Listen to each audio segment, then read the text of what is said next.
Olha, eu acredito, em primeiro lugar, que a redução da maioridade penal é um desastre. Sob todos os aspectos, nós temos que perceber que ela irá trazer um colapso no sistema penitenciário, seguramente, ela trará problemas gravíssimos de segurança, como nós já dissemos. Mas é importante pensar que nós temos que dar uma resposta para isso. Um dos caminhos que nós estamos entendendo como necessários seria ampliar a internação, o prazo de internação, ou deixar a critério do juiz a possibilidade de ter um prazo maior para a internação de jovens que pratiquem atos criminosos que sejam tidos como crimes hediondos e que os pratiquem com violência ou grave ameaça.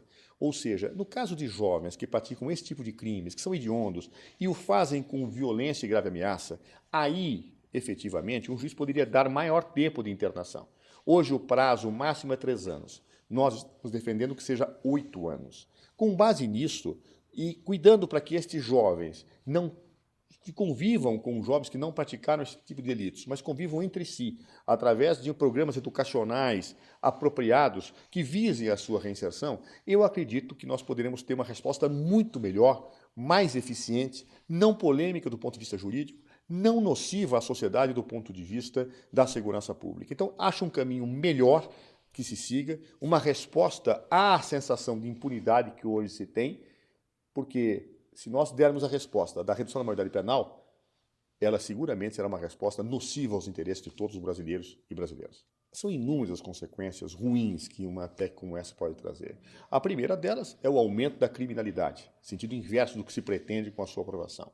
Em segundo lugar, a dificuldade que você terá de ressocializar, de inserir as pessoas que vão para esses presídios, entrando neles como jovens ou adultos, para a vida social. Seguramente, os estudos mostram que aqueles que, efetivamente, cumprem penas junto com adultos, no caso de crianças e adolescentes, têm um maior nível de delinquência quando saem, ou seja, dificilmente passam por uma recuperação, o que é péssimo, porque o sistema penal, além de existir para afastar do convívio pessoas que podem trazer prejuízo à sociedade, ele tem que reeducar, que ressocializar, recolocar essas pessoas em possibilidade de ter uma vida cidadã bem posta. E as nossas unidades prisionais não permitem isso. Além disso, nós temos efeitos reflexos na nossa legislação que têm que ser estudados. Por exemplo, ao se adotar a maioridade penal, por coerência, terá que se também que mudar a legislação que proíbe a venda de bebidas alcoólicas a menores de 18 anos. Como é que eu vou proibir venda de bebida alcoólica a uma pessoa que é imputável, que responde pelos seus delitos? Ou seja, terá que se mudar. Nós automaticamente estaremos também tocando no problema polêmico, que muitos ainda não perceberam, que é a questão da habilitação para dirigir. Ou seja, ao se reduzir a maioridade penal, automaticamente pelo Código Nacional de Trânsito, nós estaremos passando a possibilidade de direção aos menores de 18 anos. Ou seja, há todo um contexto que nós temos que verificar e analisar de efeitos reflexos, além daqueles efeitos diretamente nocivos que decorrem desta medida. Ela seguramente será uma resposta nociva aos interesses de todos os brasileiros e brasileiras. São inúmeras as consequências ruins que uma PEC como essa pode trazer.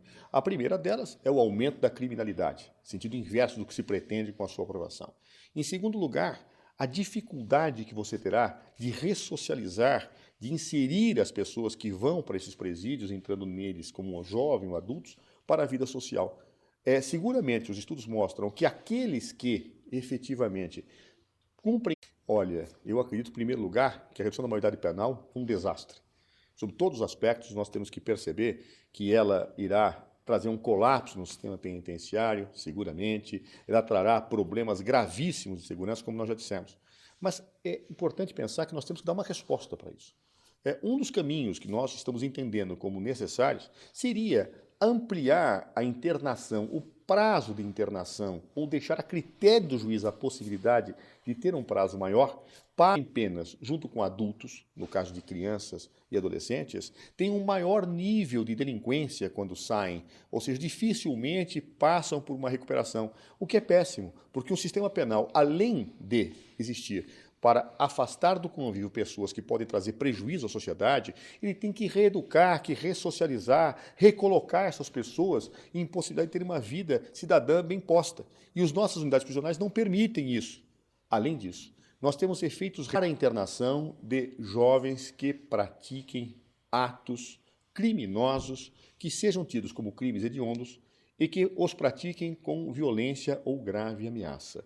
Ou seja, no caso de jovens que praticam esse tipo de crimes, que são hediondos, e o fazem com violência e grave ameaça, aí, efetivamente, um juiz poderia dar maior tempo de internação. Hoje o prazo máximo é 3 anos. Nós estamos defendendo que seja 8 anos. Com base nisso, e cuidando para que estes jovens não que convivam com jovens que não praticaram esse tipo de delitos, mas convivam entre si, através de programas educacionais apropriados que visem a sua reinserção, eu acredito que nós poderemos ter uma resposta muito melhor, mais eficiente, não polêmica do ponto de vista jurídico, não nociva à sociedade do ponto de vista da segurança pública. Então, acho um caminho melhor que se siga, uma resposta à sensação de impunidade que hoje se tem, porque se nós dermos a resposta da redução da maioridade penal,